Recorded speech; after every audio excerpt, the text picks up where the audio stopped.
Howdy, I'm still Ashley, and today we're going to make chicken and rice soup. And I'm going to do it in my trusty crock pot because that's one of my favorite ways to cook. Now, this recipe comes from the leftovers of a really busy day and a meal that you just throw together. And how I do that on those really busy days is I swing by the grocery store and I pick up a couple rotisserie chicken, and that's my meal, or not my whole meal, but that's the meat for my quick and fast meal that evening. And then I save the chicken and I save the bones and put them back into their containers and put them in the fridge, and then the next night I can make chicken and rice soup out of them.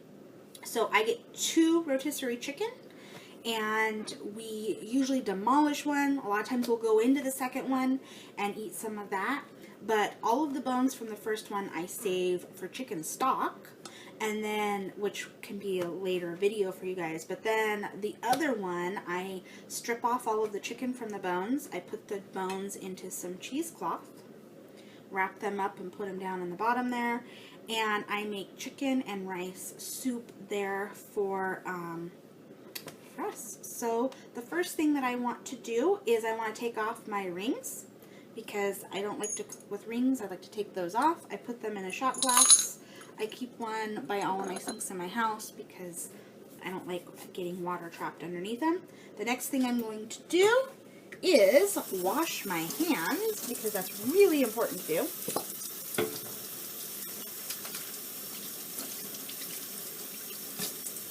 So I'll wash my hands there.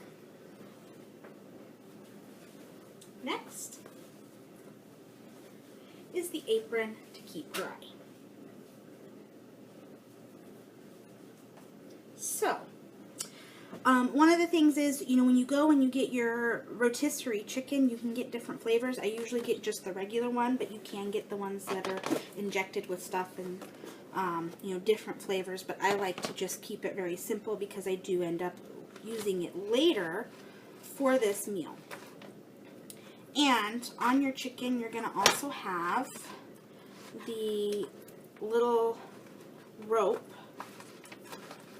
to keep the legs and everything in place. And I actually save that because it ends up being used to tie up my cheesecloth. So really, I end up using everything off of those chickens.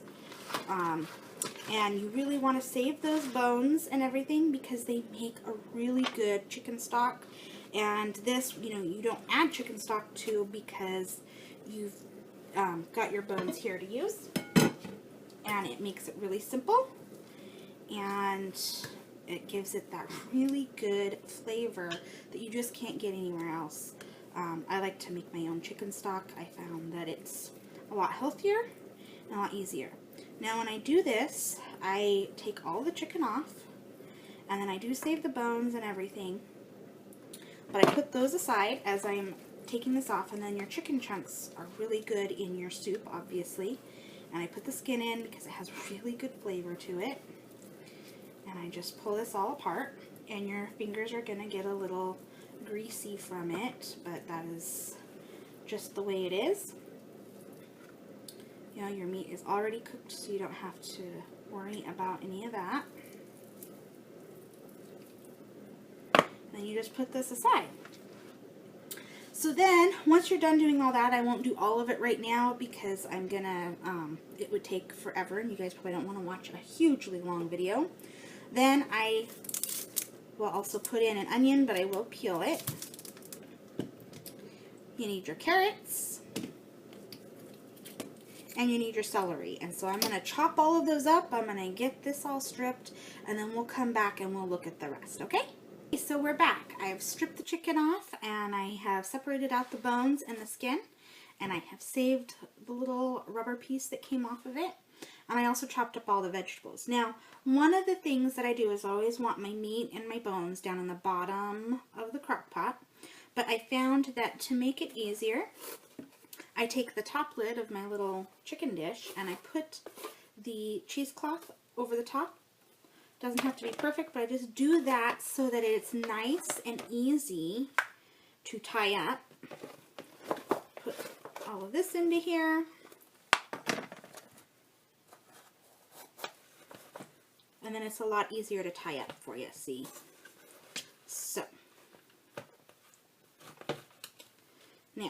do a couple of things. I will go ahead and tie the cheesecloth itself into knots, especially if I have enough room. And then I use the string too, so it just makes it nice and easy. And then I'm using every piece of my meal, right? Waste not, want not, which I'm trying to learn to be a cook that not only doesn't use box convenience stuff all the time, but that uses stuff and gets all of that really good homegrown flavor. Now, when I chopped everything up, I put it into a bowl, so everything can go up into there. And now what I need to do is I need to put in some water.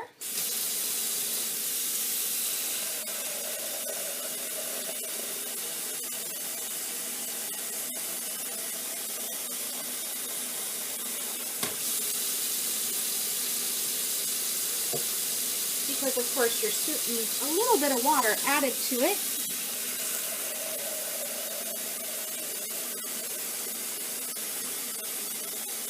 And of course the bowl that you put everything in is perfectly fine to use. So we stick all of that in. And then any seasonings that you want, if you want to put in some Old Bay, if you want to put in some salt and pepper, you can use all of those things. And you put your lid on the top of your crock pot and you cook it for about 5 hours, 4 hours, however long, adding your cup of rice. So give that about an hour to cook so it soaks up. And then you have chicken and rice soup for dinner that night. Anyway, I hope you really enjoyed this and have a great day.